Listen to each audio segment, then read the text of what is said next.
All right, we are live. We're live. We're live. We got Jerry. All right, we're live. Oh man, this has been a journey. Been trying to get you on the show for quite some time. We're live in Denver. We're back after lunch. We're a little sleepy. Denver's a tough town. It's raining. It's raining. Yeah. So you did a great talk. You basically covered your two recent papers where Coin Center came out in support of digital cash. We're obviously big fans of that here. I guess my first question is, why did it take so long to kind of get to digital cash? So, I mean, the way we see it, we've always been in support of digital cash. I mean, that's the whole reason for Coin Center, right? I mean, coin is in the name of the organization. I think until now, we haven't had a need to make an explicit case for cash. And that's because to date, what regulators and policymakers have been focused on have been other questions related to consumer protection, investor protection, tax, right? And really the question around privacy and about cash as sort of censorship resistant money is one that really, with FinCEN guidance in 2013, kind of put that to bed. And it was a good kind of solution or kind of good adjustment.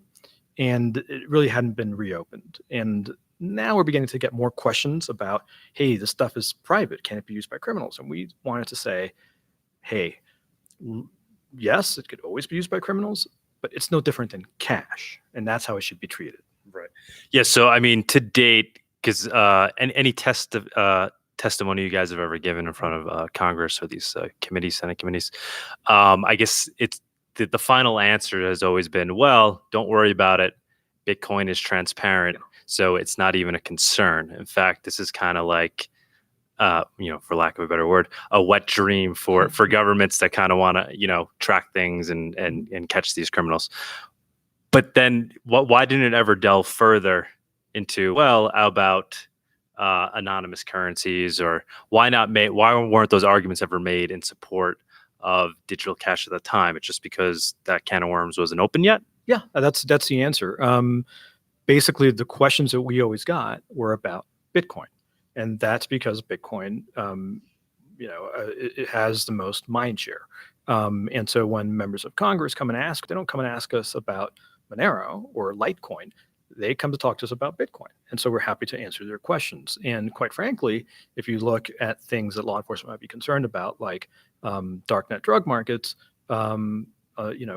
they're predominantly in Bitcoin. And so we focused on Bitcoin until we began to get more and more questions, right? I mean, no, we didn't bring it up, I guess. Right. Yeah. Okay. So now here we are, right? So obviously it's kind of coming more into focus. What should the Monero community be doing now? So, I mean, Coin Center is obviously a great resource. They're doing great work for supporting open blockchains, these permissionless networks. How does Monero, the message of Monero, or how does Monero kind of go out and lobby for itself and advocate for itself? And kind of fight the fight so we can, kind of resist regulation and maintain ourselves as digital cash? What should the community be doing? So it's a couple things. So number one, support Coin Center. Go to coincenter.org and support our work. And what you have to understand is we don't advocate for any particular company, or organization, or technology. We look out for open, permissionless blockchain networks because we're all in the same boat together. It's not really possible for Congress to write a law that outlaws Zcash but not Monero. What would happen is a law that regulates all cryptocurrency or all private cryptocurrencies. So we're all in the same boat. So things that you can do is, number one, support Coin Center, follow what we're doing, work with other privacy-preserving cryptocurrency projects.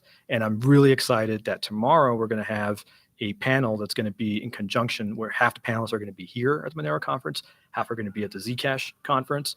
And I think there are other folks in the Grin community, in some of the upcoming cryptos that are privacy focused, that I know are coming together and talking more among each other and trying to coordinate. So that's very good.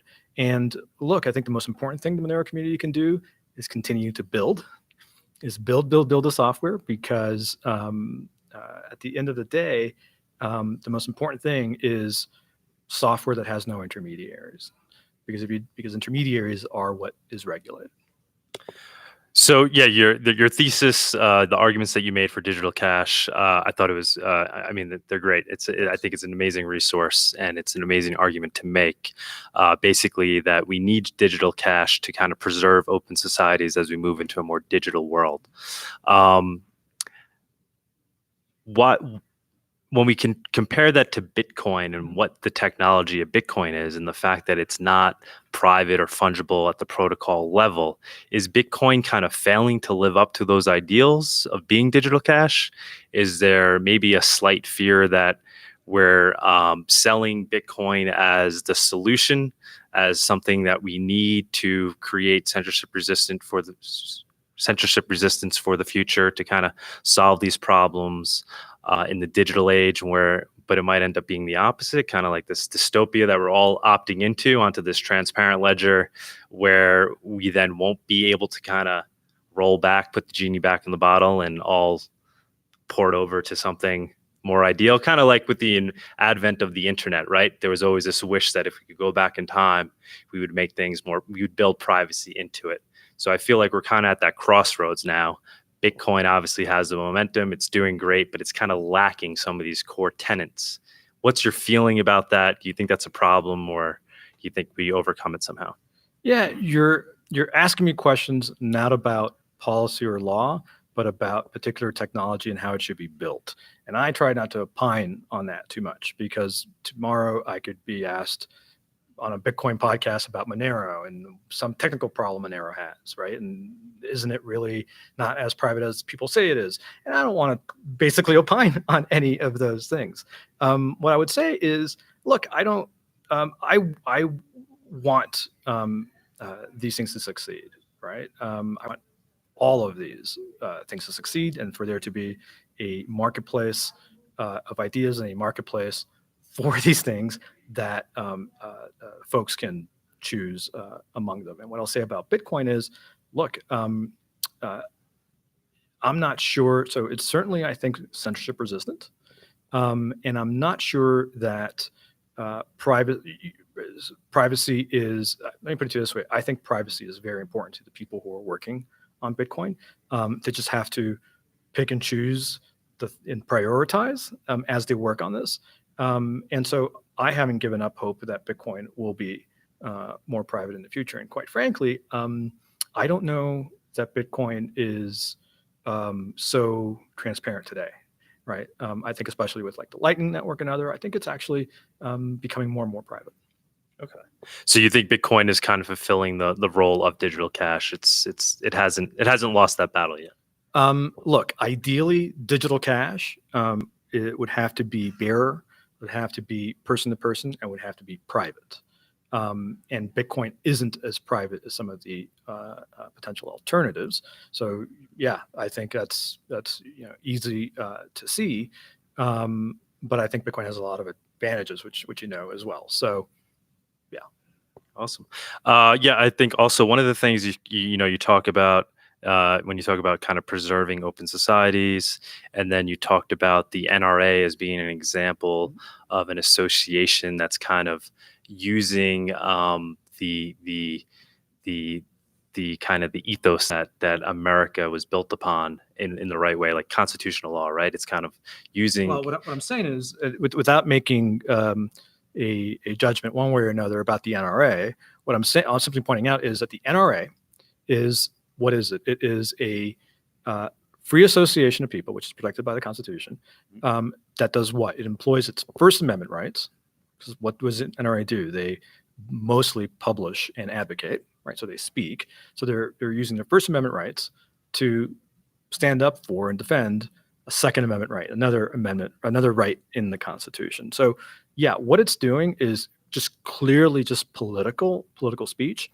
And what Andrew Cuomo, governor of New York, did is outrageous, where he basically commanded DFS to basically instruct banks and insurance companies and other financial institutions based in New York to stop doing business with the NRA. Mm-hmm. And why did he do that? It's not because the NRA broke any law or did anything bad. It's because they disagree with his political views, and they speak against, they speak in advocacy of something that he disagrees with, and that's just unacceptable.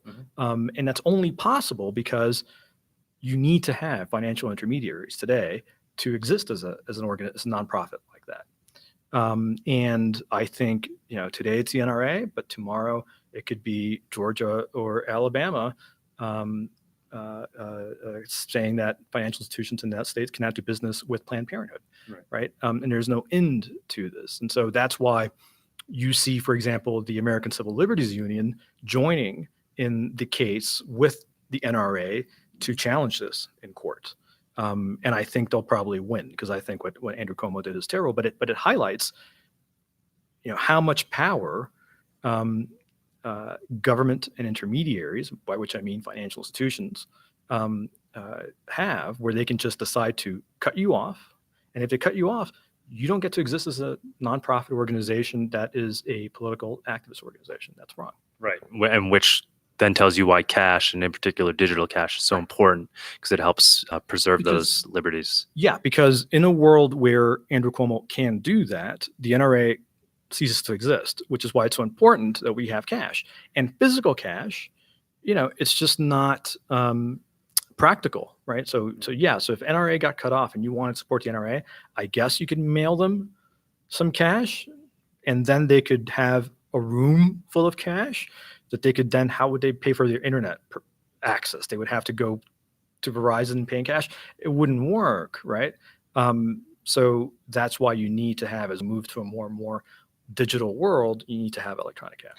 Yeah, and I guess what I was trying to get at too is it made me also think about Monero and kind of the fight Monero, the association of Monero itself, and how, like, for this conference, for example, is in Denver, Colorado, in the United States, and there's been kickback from the community. Some people saying, "Why are we doing this in the United States? Maybe we should do this elsewhere."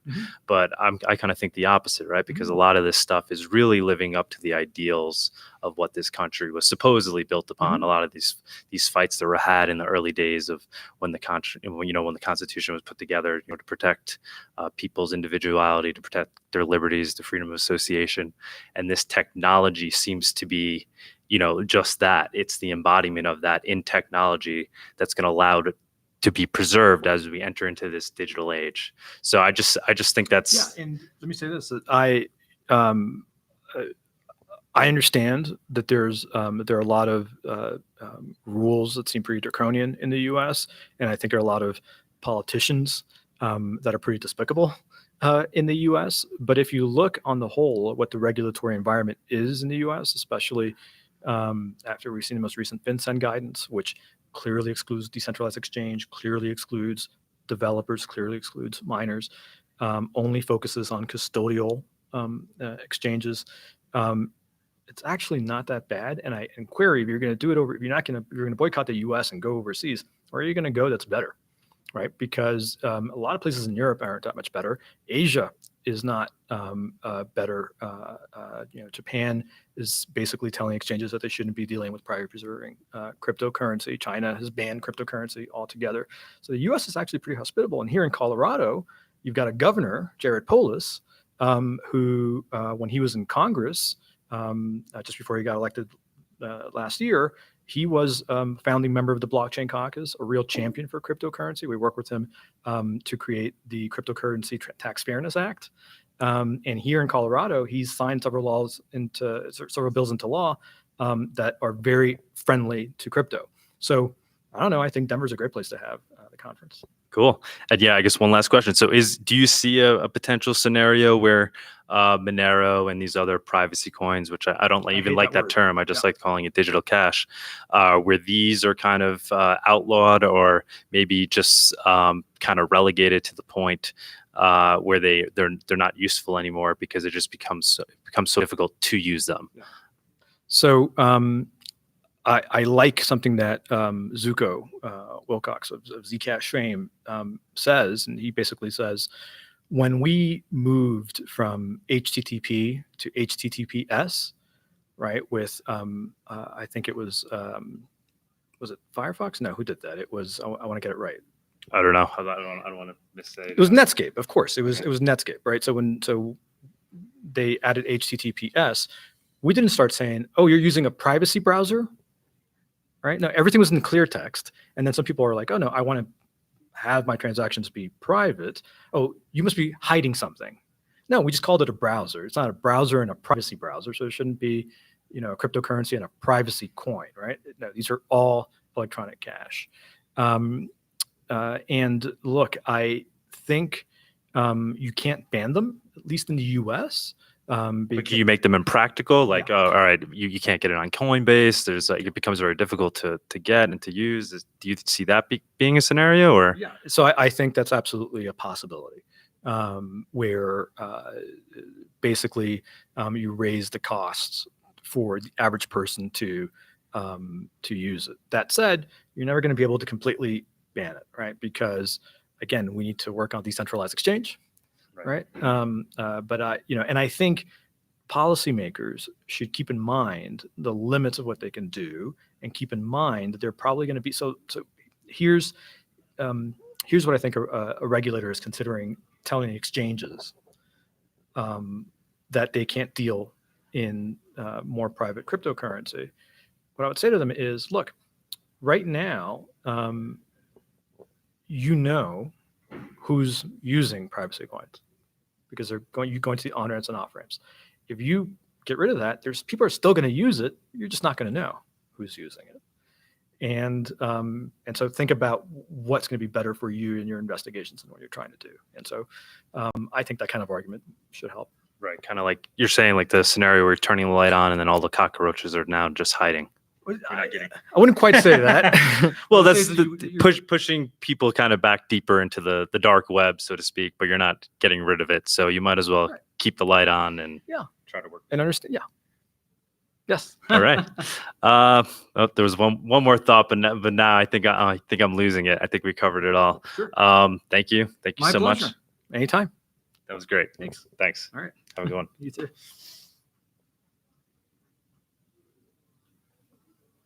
That was awesome. Thank you. All right.